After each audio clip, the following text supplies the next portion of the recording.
ना रब ने दिया है ना पैगंबर ने दिया है, हमको तो जो भी मिला वो बस हमारे अम्बेडकर ने मिला।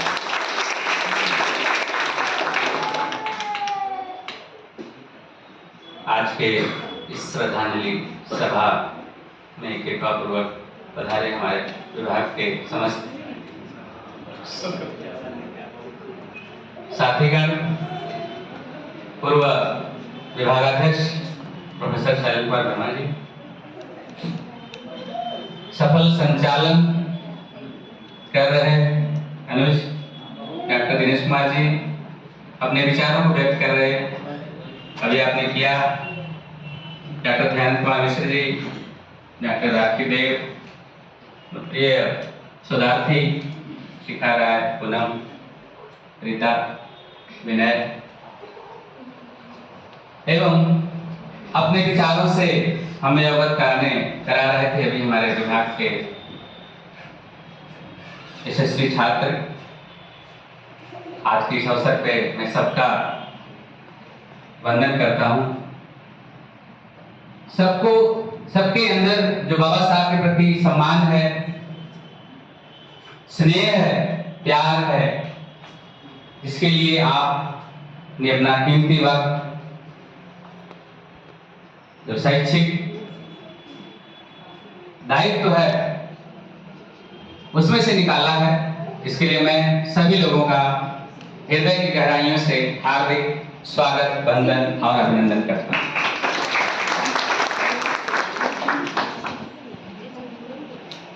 आज सबको पता है कि आजादी के दिन भारतवर्ष कि समाज को रेगुलेट करने के लिए, सोसाइटी को नियमित और नियंत्रित करने के लिए भारतीय संविधान की संकल्पना और उसको एक मूर्त रूप देने वाले बाबा साहब डॉक्टर भीमराव अम्बेडकर आज ही के दिन हमसे रुखसत हो गए थे, विदा ले लिए थे। बाबा साहब का जन्म 14 अप्रैल सन 1891 में महू छावनी में, क्योंकि आपके पिताजी सूबेदार थे अंग्रेजी जमाने में, वहां से सफर शुरू होता है। एक बच्चा जन्म लेता है और वह बच्चे के अंदर एक जिज्ञासा, सीखने की ललक, बहुत सारी बातें हो चुकी हैं, मैं दोहराऊंगा नहीं, लेकिन जो बाबा साहब से एक विद्यार्थी को प्रेरणा लेनी चाहिए वह है कि कितना अर्जित हम ज्ञान कर लें, ज्ञान कितना अर्जित कर लें, कैसे कर लें, चाहे उसके लिए कितना भी हमें अपमान सहना पड़े। अगर आप बाबा साहब को पढ़ेंगे, समझेंगे, तो आपको लगेगा कि ऐसी विषम परिस्थितियों में जिस समय उस समाज का व्यक्ति विद्यालय की चारदीवारी को नहीं छू सकता था, ऐसे समय में बाबा साहब अपनी जिद जो शिक्षा के लिए थी, जो संघर्ष शिक्षा के लिए था, कुछ सीखने के लिए था, शायद अगर वो सीखने की अलग नहीं होती तो आज हम बाबा साहब को याद नहीं कर रहे। पूरा उनका संघर्ष है, दो चीजों को लेकर के है। एक संघर्ष तो शिक्षा के लिए, और उसके लिए वो उस राज दरबार में भी जाते हैं, वहां भी नौकरी करते हैं, वहां भी गुजारिश करते हैं, जैसे भी बन पड़ता है, जैसे भी हो, उन्होंने अधिक से अधिक शिक्षा प्राप्त करने का प्रयत्न किया। उसके लिए तमाम बाधाएं भी आई, ऐसा नहीं था कि बड़ा आसान था शिक्षा उस जमाने में प्राप्त करना। बहुत विकट परिस्थिति, उसका अंदाजा हम नहीं लगा सकते हैं कि ऐसे समाज को इंसान नहीं समझा जाता। जो समाज का ऐसा तबका था, ऐसा वर्ग था, उसको गांव के ऐसी जगह पे उनकी बस्तियां बनाई जाती थी जहां से हवा ना आ सके, क्योंकि माना जाता था कि ये लोग इतने गंदे हैं कि इनके परछाई से भी जो सभ्य समाज है वो दूषित हो जाता है। ऐसी परिस्थितियां में, ऐसे परिवेश में बाबा साहब पले बढ़े। समाज के तमाम लोगों के उलाहने को, लोगों के जो प्रताड़ना थी, सब कुछ झेला उन्होंने। लेकिन जब उनके व्यक्तित्व को आप देखते हैं तो कहीं भी उनके चेहरे पे या उनके लेखनी में या उनकी वाणी में, उनकी भाषा में, उनकी किताबों में कहीं भी उसका जिक्र नहीं आता है। इतने बड़े सहनशील व्यक्ति कहीं भी नहीं आपको देगा कि बाबा साहब कोई काम प्रतिशोध की भावना से कर रहे हैं। इतना बड़ा दायित्व मिला था, कुछ भी कर सकते थे, और इतने बड़े विद्वान थे कि अपनी बात को लॉजिकली प्रूव भी कर सकते थे, लेकिन उन्होंने नहीं किया। सबका साथ सबका विकास अगर कोई ने दिया है तो बाबा साहब ने दिया है। कहीं किसी को भेदभाव नहीं, कोई भेदभाव नहीं। अगर आप संविधान पढ़ेंगे तो कोई भी बता दे कि कहीं इसमें कोई प्रतिशोध की बात है या किसी के प्रति कोई विद्वेष की बात है। सबका सम्मान, चाहे वो महिलाएं हों, चाहे किसी संवर्ग के लोग हों, चाहे बड़े लोग हों, छोटे लोग हों, कोई वहां भेदभाव नहीं। ये कैसे हुआ, क्यों संभव हुआ? यदि आप उनके जीवनी को पढ़ेंगे, उनके या जो जीवन यात्रा है उसको देखेंगे, अगर बाबा साहब बाहर नहीं गए होते पढ़ने तो मान लेते कि हमारी यही जो स्थिति है उसके मतलब वो विधि विधान है, सब है, ये चलता है कि विधि का लिखा है, भाई कौन टाल सकता है, समाज की व्यवस्था ऐसी समाज बनी रहना चाहिए। लेकिन अगर वो बाहर गए तो उनको पता चला कि कोई समानता नाम की चीज होती है। उनको ये एहसास हुआ कि मैं भी इंसान हूं। आप जानते हैं 1948 से पहले जब ये मानवाधिकार लागू हुआ, उसके पहले बहुत सारे लोगों को इंसान नहीं माना जाता था। दास प्रथा आप जानते होंगे। दास प्रथा में क्या था? लोगों को ही लोग का ही गुलाम बना के रखा जाता था। जब बाबा साहब बाहर गए तो उनको लगा कि नहीं, इक्वालिटी में कोई चीज है, और पूरा अपना संघर्ष उनका जो है वह समाज में समानता लाने के लिए, सबको समान अवसर देने के लिए। हम जब बाबा साहब पढ़ते हैं तो एक खाने में रख देते हैं कि वो खास वर्ग के प्रतिनिधित्व करते हैं, खास वर्ग के लोगों की बात करते हैं। नहीं, किसकी बात उन्होंने नहीं की है। चाहे मजदूरों को ले लीजिए, चाहे महिलाओं के वेतन को ले लीजिए, महिलाओं के सम्मान को ले लीजिए, उनके पार्टिसिपेशन को ले लीजिए, तमाम वर्गों के सहभागिता को ले लीजिए, अवसरों की समानता को ले लीजिए, दिव्यांगों के हक की लड़ाई की बात करिए, देश के पुनर्निर्माण, जब राष्ट्र का पुनर्निर्माण हो रहा था तो जितने भी डैम बने हैं आपको पता होना चाहिए, चाहे ये भाखड़ा का बांध हो, चाहे रेहन बांध, तमाम जो बांध बने हैं वो कल्पना बाबा साहब की। हम जानते हैं प्रॉब्लम ऑफ रूपीज पढ़े हैं आप? कोई ऐसा क्षेत्र नहीं है जहां बाबा साहब नहीं है, चाहे विधि का क्षेत्र हो, समाज का क्षेत्र हो, राजनीति का क्षेत्र हो, अर्थशास्त्र का क्षेत्र हो, विज्ञान का क्षेत्र हो, टेक्नोलॉजी का क्षेत्र हो, कहीं भी आप खोजेंगे तो बाबा साहब आपको मिलेंगे। तो ऐसी शख्सियत, अभी हम लोग 12 बजे से मीटिंग थी समिति कक्ष में माननीय कुलपति जी के साथ, और सर ने बड़े सम्मान के साथ जब मीटिंग खत्म हुई तो उन्होंने कहा कि आप सभी लोगों से मैं आग्रह करता हूं कि आप लोग आएं, और आज एक बहुत बड़े विद्वान की पुण्यतिथि है, महापुरुष की पुण्यतिथि है। हम लोग उनके यहाँ चलते हैं, उनके मूर्ति के पास चलते हैं, वहाँ माल्यार्पण करेंगे और उनको श्रद्धा सुमन, क्योंकि आप लोग कहेंगे सर पता नहीं क्या करते हैं, तुरंत प्रोग्राम कर देते हैं। तो मुझे साहस मिला क्योंकि मैं भी इंसान हूं, तो मुझे लगा कि नहीं, जो बाबा साहब का शिक्षा में योगदान है, शिक्षा के लिए जो लड़ाई है, पूरी लड़ाई अगर आधा उनका उम्र देखेंगे तो शिक्षा के लिए है।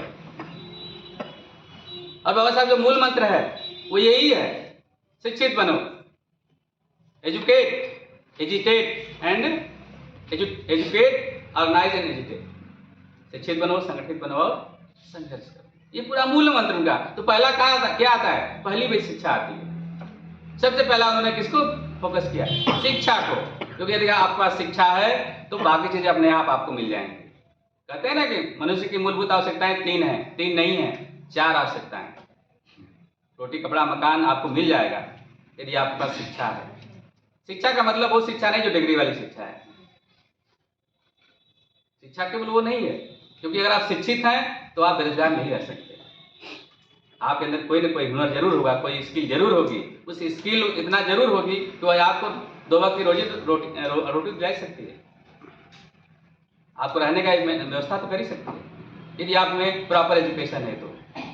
और बाबा साहब बहुत बड़े धनी बनी थोड़ी थे, धनी घर थोड़ी थे, बहुत धनवान थोड़ी थे उनके परिवार के लोग, लेकिन क्या नहीं मिला बाबा साहब को। बम्बई आप जाइए, बॉम्बे में तो राजगिरी अभी भी एक उसके रूप में, मोन्यूमेंट के रूप में तो एक सपना था, एक ऐसा समाज बनाने का सपना था।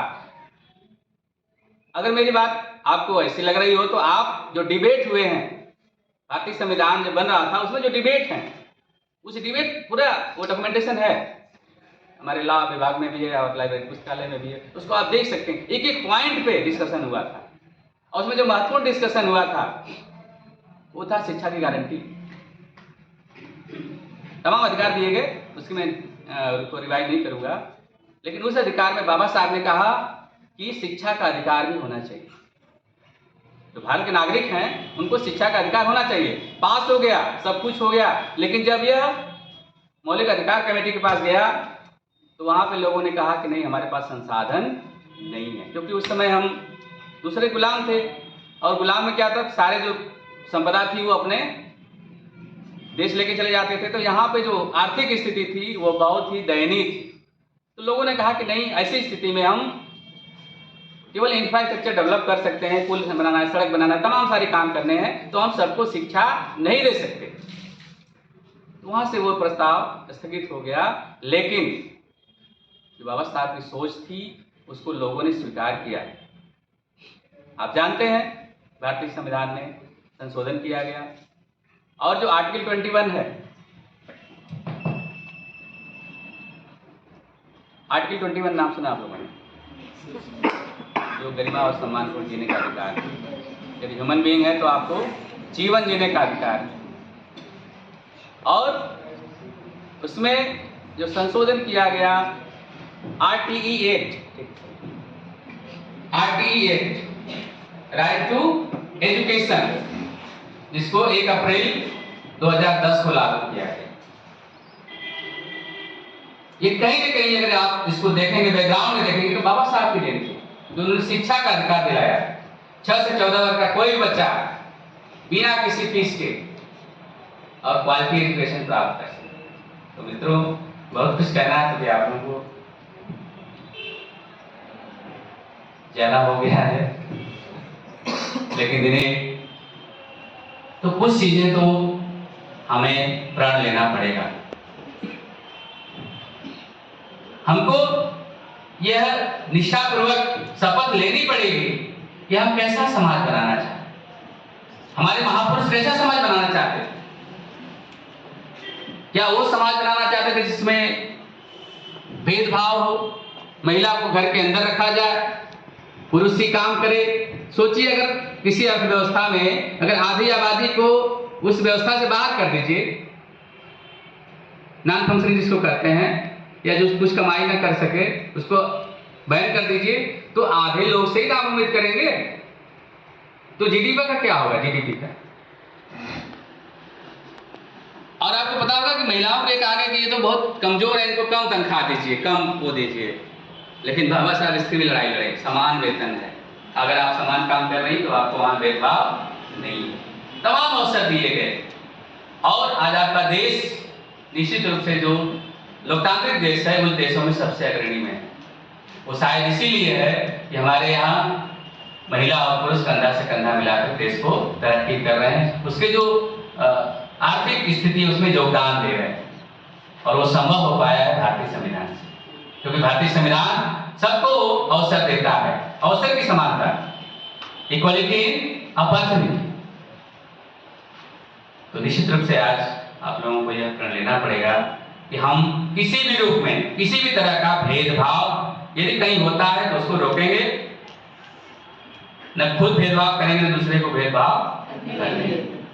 और अगर हमारी महिलाएं ठान लें, हमारे विद्यार्थी ठान लें, क्योंकि आप होने वाले अध्यापक हैं, आपसे पूरी समाज को बड़ी उम्मीद है, बड़ी आशाएं हैं, क्योंकि you are the architect of the society.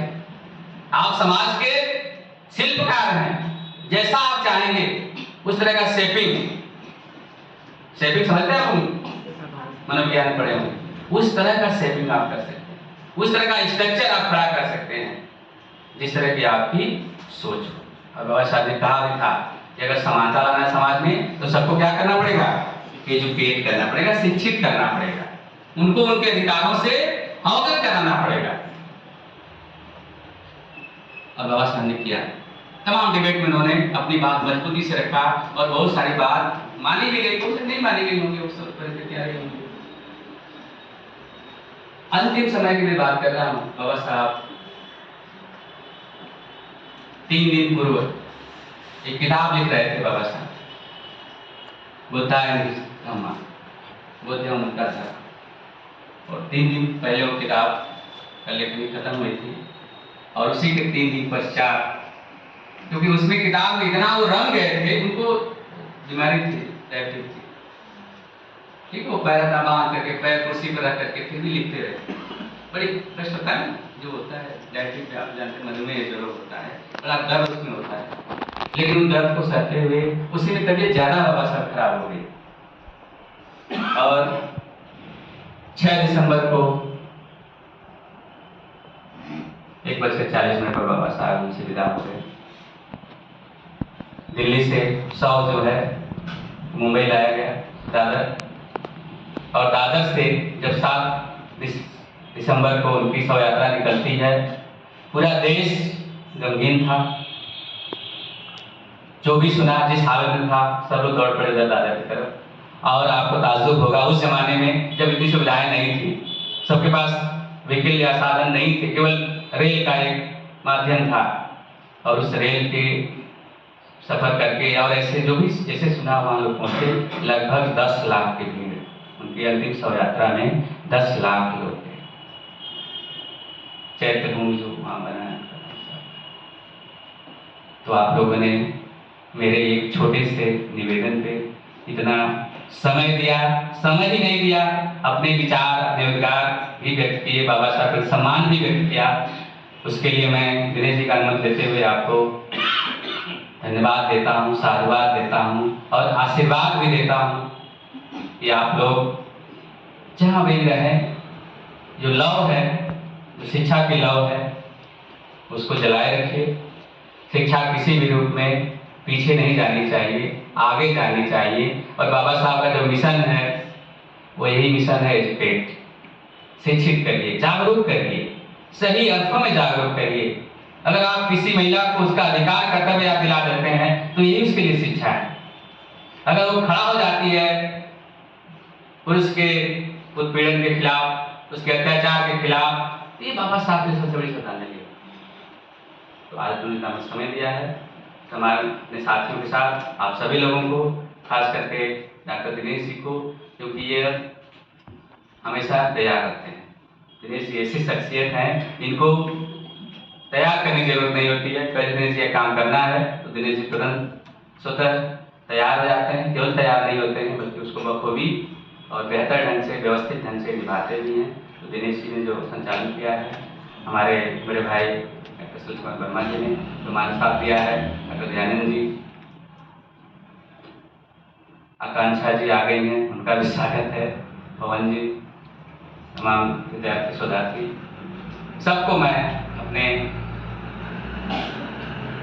एक बड़ा भाई होने के नाते समझ लीजिए या एक अध्यापक होने के नाते सबको मैं साधुवाद देता हूँ, आशीर्वाद देता हूँ कि आप ऐसे ही अपनी सहभागिता, अपनी सक्रियता विभाग में बनाए रखिए। बहुत बहुत धन्यवाद। जय हिंद, नमस्कार।